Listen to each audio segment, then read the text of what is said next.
Hi, it's me again. I know I owe you guys a continuation from the other video, but I wanted to post this answer to an email that I received from Alana.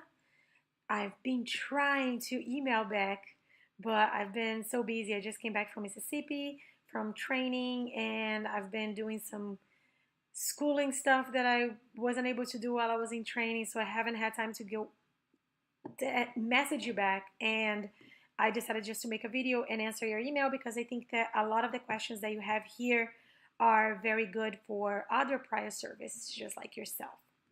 All right, so the questions that I have here are basically the background of the story is this person that emailed me. She's going to the same career field that I went initially, which is 4NO.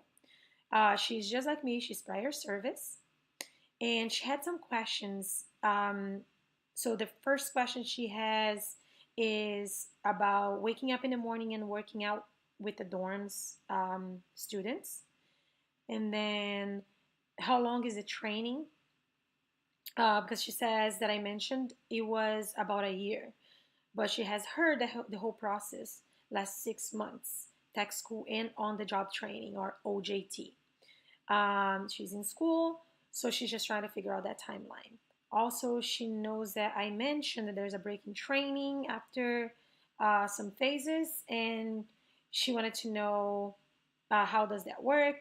If you go straight to phase two for OJT, um, and she's only interested in the clinical side.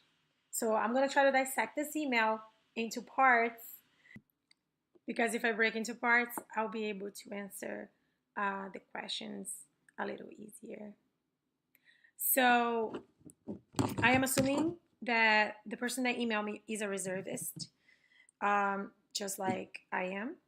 Um, but if you are not, let me know or put it on the comments and I'll try to the best of my ability to get more information for active duty. But so this person is interested in cross training into 4N. All right. So for you to cross train into 4N from any career field that you are in the Air Force, you know that you need to be a 5 level on your past career field. You need to have a clinic or a hospital that you are going to join their unit and they're willing to have you, right? I think that she knows all of that and she's done all of that because she's saying that she is cross training currently. So she already went through all of that. She already had her 5 level. She already got permission from her old unit and was released into the new unit, and the new unit wanted her and accepted her in, right? So now the next step is this new unit, which is the 4N career field, is going to send her to tech school. Tech school is about 3 weeks. No, sorry, I apologize. 3 weeks, no. 3 months for phase one and 6 weeks for phase two. As a prior service member, you are going as TDY. So TDY means temporary duty, right? And as a TDY, you do not stay on the dorms. You will be in a hotel. So keep that in mind. You're not going to be in the dorms. And one of the questions was to work out in the morning with the people in the dorms. So no, you will not be working out with what we call pipeliners, the students that just came out of basic and are in the dorms. In fact, we're not even allowed as TDY to be going to the dorms because the reasons I don't understand, but I guess it's just to keep things separated. The prior service TDY will stay with the prior service TDY, and the new enlistees, the pipeliners, will stay in the dorms. So for your first question about the workouts with the dorms residents, no, you will not be working out with them. You will work out on your own time Once school's over and you get back to your hotel, you will work out on your own. The next question she has here is that I mentioned that the training was about a year, and she heard that the process was about 6 months with tech school and other job training. Yes, I mentioned that the process of my cross training was about a year and a half because I also had flight school, right? So you hear on the email you expressed that you do not want to do aeromedical, you only want to do um, aerospace medical in the clinical side. So you don't want to be flying. So if you're not going to be a flyer, you do not go to flight school. So you are correct. You are going to have about 6 months of schooling. A little more than 6 months. It's going to be about 6 months, 7 months and change, because you're going to have 3 months of phase one, 6 weeks of phase two, and then you're going to have on the job training. And a friend of mine who is a pure 4N told me that they do 90 days of OJT. However, the 90 days of OJT, as you as a prior service or whoever's a prior service knows, is subject to funding. So sometimes you not even get the OJT, or sometimes you can get less. Or even if there is funding for the 90 days, but something is happening in your life and you can't do the whole thing at once, you can always just do a couple of months or a month just to get your things signed off so you can work on your 5 level, and then you can come back later. I would not advise that because most units give you only a year to do your seasoning training or OJT, on the job training. And if you do not do it right away, chances are when you want to do it later, you might not have funding available.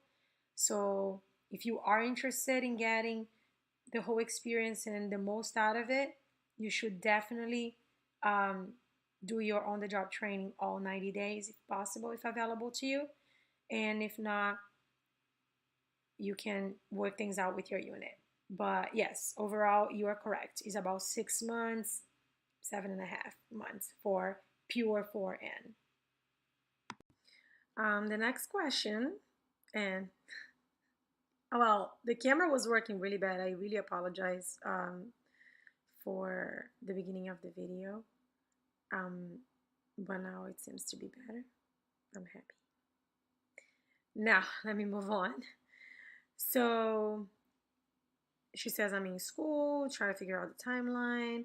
Also, I mentioned in one of my videos that there was a break in training. So, she wants to know which phase, if it's during phase 1, 2, or on the job training. So, again, I did aeromedicals. The reason why there is break in training in aeromedical is because there's a chance of washing out, right?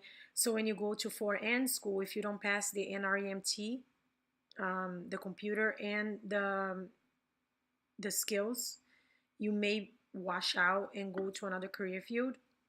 Because of that, they don't schedule SEER and flight school until you come back, as a measure of, like, I don't know, not wasting seats for people that actually pass the schooling and are available to go to school. So for pure 4N, I don't believe there will be a break in training. I believe you just go, straight to school and then straight to the unit and start your OJT. So do not bank on a break in training unless told out otherwise. Because when I was a pipeliner and I went to tech school and then OJT for a simpler AFSC that didn't require SEER or none of that, I didn't have any breaking training. I just went boom, boom, boom, and I did everything. So you might only have the 6 months and be fine. So this person is not interested in flying, and they just want the clinical side and be in the hospital. So yeah, try that. If you're not interested in flying and you just want to be a med tech, go for it. I just want to make sure that you understand that med techs in the clinic, there isn't that much that you are able to do, because if you're not working at the hospitals on base, you are in a clinic, so there isn't that much that you'll be doing. I think that they have different sections. I think they have like flight medicine and they have like labs and stuff like that. So you might have fun, but a whole lot of the bread and butter of medtechs is vital signs. So if you are cross training purely to be a 4N for a clinic in your base or hospital, whatnot, just keep in mind that it's going to be a whole lot of vital signs. So if you're into that, good luck, and have fun. No job in the military is better than the other. It's all what we make of it, and that's what you want to do. Power to you. I am happy that you are interested in it, and I hope you make the best out of it. I hope I answered all your questions, and I hope that this video helps all of you who are watching. And again, if you guys need any more answers for other questions, feel free to post in the comments. I try to answer as fast as I can, as soon as I receive them. If they're a little longer, I do take a little while, or I will post a video just like I'm doing right now. But I will answer as soon as I get around to it. So just keep the faith, and I will be answering everything. And subscribe and give me more questions. I would love to post more videos. And I haven't forgot, I still owe you guys another video, part 2, for the video that I posted 2 weeks ago. And you guys have a good week, and to the next video.